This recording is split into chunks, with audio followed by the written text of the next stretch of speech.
Hello guys and welcome back to another FPL video. My name is FPL Meerkat and today I've got my Game Week 4 team selection for you guys. But before that, we're going to get into my Game Week 3 review. And it was getting straight into it. It was an alright game week. It was a pretty small red arrow there of about 100k. Again, rank doesn't really matter too much at this stage because it is so highly contested. I checked and I think about 12 points or I think 15 points, maybe 15 points away from the top 100k. So yeah, it is incredibly highly contested at the moment. So yeah, getting into the team, Flecken getting 4 points, proving to be quite a nice asset at the moment. I think if I was wildcarding, I wouldn't have Flecken in my team. We'll get onto that in a bit. But yeah, Flecken just seemed to be ticking along very similar to how Raya did last season, proving that it might not have been Raya, it might just be the Brentford goalkeeper. Brentford seemed to let up a lot of shots.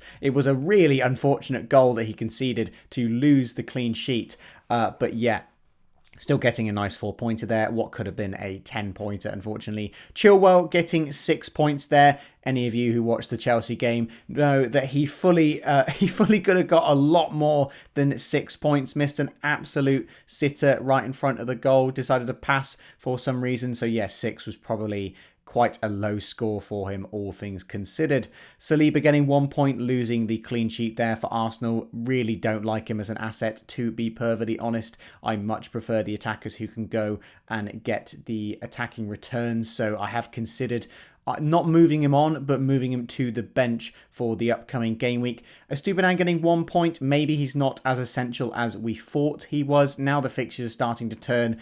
It's unlikely that he's going to be getting attacking returns and clean sheets in the same game week. So maybe he's not going to be getting those hauls. Maybe we've experienced the high amount of points he can get and it might end up slowing down a little bit.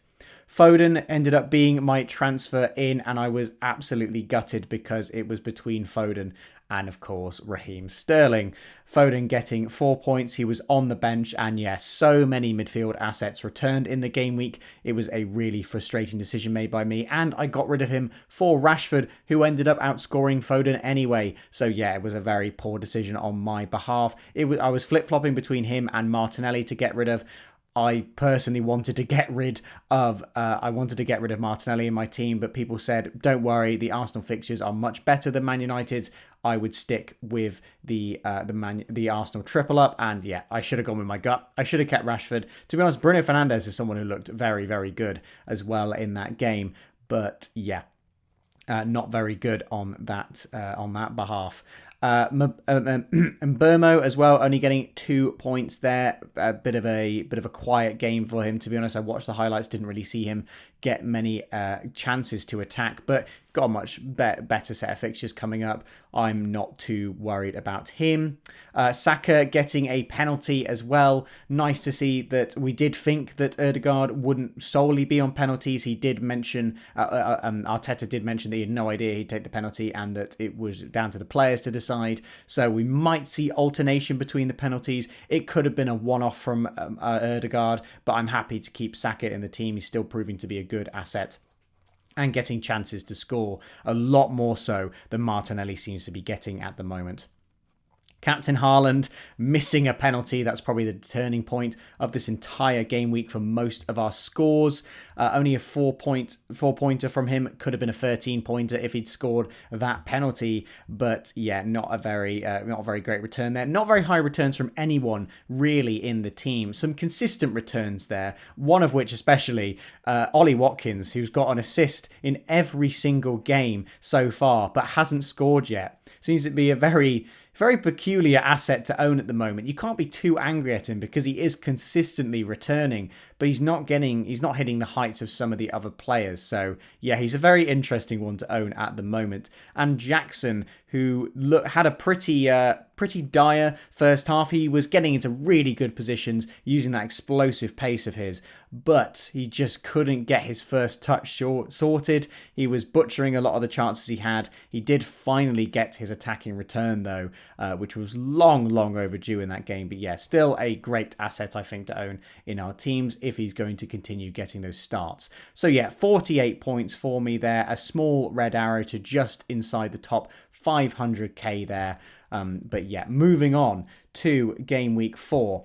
I've not made a transfer yet. I know there's been quite a few price rises, but I'm not 100% sure what I'm going to be doing. I'm skeptical on getting Sterling into my team, considering how I was debating getting him last game week. I didn't get him in. He's got this 19-point haul now, and it just feels like I'm points chasing. So Maddison is probably my number 1 in terms of a pick to get in at the moment for that fixture against Burnley. But yeah, I do like how the rest of the team looks. I'm starting Ollie Watkins currently against Liverpool. Obviously, Van Dijk did get a red card in the Liverpool game, so they will probably be worse defensively. You would imagine they'd have to start someone like Gomez in defence. Obviously, Konate is also out as well. So yeah, Liverpool will probably be quite a lot weaker defensively. I think if you've got Diaby as well, I would be very tempted to start him. Martinelli currently on the bench. I'm fairly set on that. Martinelli's looked very poor, and it's the toughest fixture coming up. I will probably be making a transfer though. I probably won't have Martinelli in my team, and it will be someone else moving to the bench. Eze finally in the starting lineup there. It feels right to start him against Wolves. He's looked pretty good despite the lack of any returns so far. So I'm hopeful that he can get a return in this Wolves game. I wouldn't feel right benching him against Wolves, because if I'm benching him against Wolves, then why have I got him in my team still?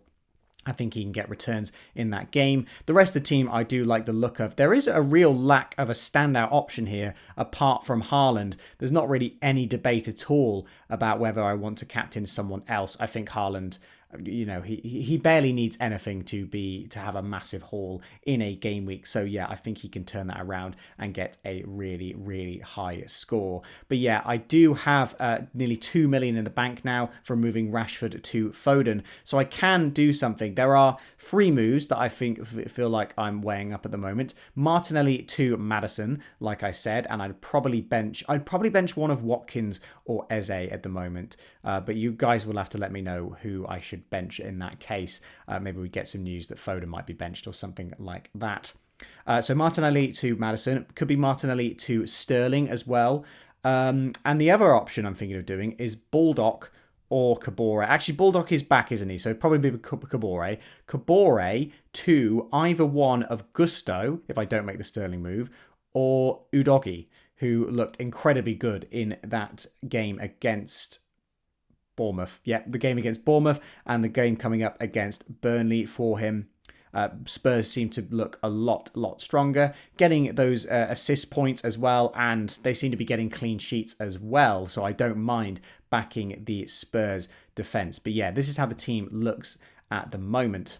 But moving on to what I would consider my wildcard draft. So if I was to wildcard this game week, this is what the team would look like. Now, looking at the upcoming fixtures, looking at the timescale for things, we do have an international break after game week 4. So it doesn't really feel right for me to wildcard this game week straight into an international break where there's a whole week off and any number of injuries could happen. It could be a really, really dangerous strategy. And the team that I've got at the moment doesn't look too bad. So I don't think I will wildcard. I'm probably on about 25%, I would say, going to wildcard at the moment. More likely that I don't. But if I was to wildcard, this is how the team would look. Expected points here on Draft Hound. There's a link to that in the description of 73.4 points, which I definitely take. So in terms of the goalkeepers, I would probably get rid of Flecken, despite how well he's done for me, just because I want Areola for that Luton at home fixture. I think that's just a really strong fixture, and Areola's been doing so well for a 4 million goalkeeper as well.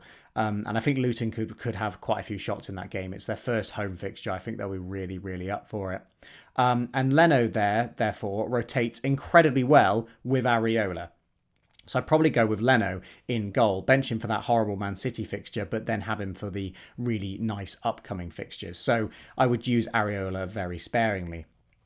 I then have the 5 defender rotation there of Chilwell, Udogie, Estupinan, Henry, and Cash, who all rotate really nicely with each other. The fixtures rotate really well.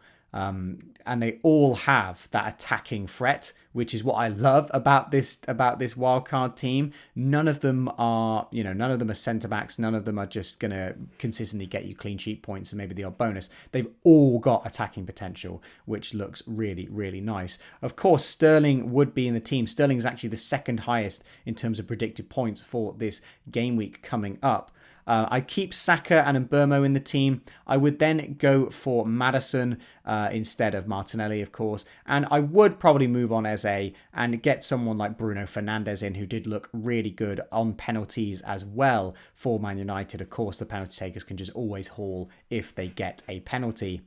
And then I would have Haaland, Jackson and Watkins still as the front three. Obviously, a player who would be very, very heavily in my thoughts is Darwin Núñez, who looked incredibly good when he came off the bench against Newcastle. Again, I think I will wait on Darwin Núñez. I'm not going to fall into the trap that I did last season when I got him in straight away and he got red carded. I think I'm going to wait to see if he starts the next one because it seems a bit too risky. I've already made that mistake getting in Foden and he was benched this game week. So I think I'm going to wait to see how he does before I get him in.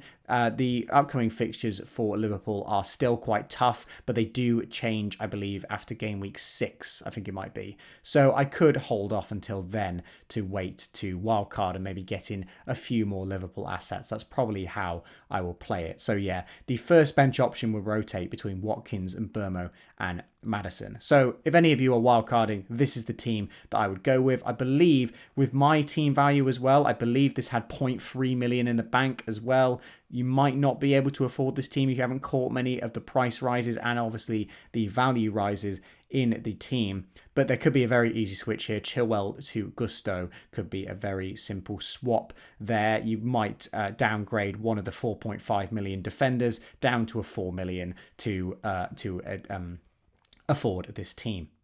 But yeah, moving on to the team of the game week. Now, I think this is a record for the channel of the highest game week rank I have ever seen from a team in the mini league. So really, really well done to you. Marian Olonik with 99 points. He was 20 points ahead of second place this game week, and he didn't even use a chip.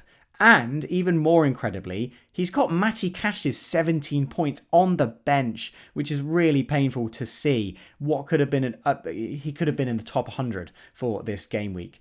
He could have nearly won it, to be honest. He made 2 transfers. The 2 transfers were to get in Sterling and Gusto. I think he took out Saka as well, which is a very brave move from you there. But yeah, 703 in terms of the game week rank. I've never seen a game week rank that high since I've been doing this series. So yeah, incredible performance there. Having Gusto's 14 points, Bruno Fernandes getting a haul, Diaby as well getting a haul, Rashford and Salah both returning, Haaland of course returning, and captaining Sterling as well. What an incredible slice of luck, incredibly good skill, whatever you want to call it. Incredible decision making here from Marianne. And finally, moving on to the team of the game week leaderboard. Of course, I didn't show this last game week because I made the video before the game week had finished. But we've currently got 5 managers who are tied at the top here. 5 managers who have all had the highest game week score of the game week there. I'm not going to be able to pronounce all those names, so you can see all the managers' names there. We've got 3 managers who have got a silver medal, have got a second place finish during the game week, and 1 who's got a bronze medal. Nobody yet has got 2 finishes in the top 10. We're still waiting for our first emergence in that. Again, there's 38 game weeks. I'm sure somebody at some point will be in the top 10 twice. We've had quite a few managers that have been very close. I believe... Which one was it? He's not actually on here. He's not on here because he was in the top 10. But there was a manager who's been... He's nearly been in the top 10 all 3 of the games. I believe he's second in the league right now. But yeah, this is it's quite exciting updating this every single game week. I hope you guys are liking this sort of leaderboard thing. A nice way to shout out the rest of you.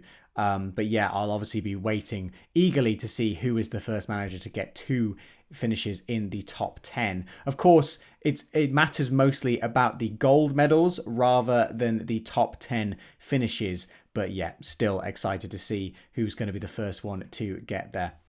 And that wraps it up for this video, guys. I hope you guys have enjoyed. Please like the video if you've enjoyed and get subscribed to the channel for more weekly content. I'm planning on doing a game week analysis for the previous game week every single week, and then doing my team selection video as well, shouting you guys out with the team of the game week. That's sort of going to be the weekly schedule that I hope to do. Now that my summer job has come to an end, I'll be able to spend a lot more time doing these videos for you guys. So I hope you've enjoyed, and I'll see you in the next FPL video.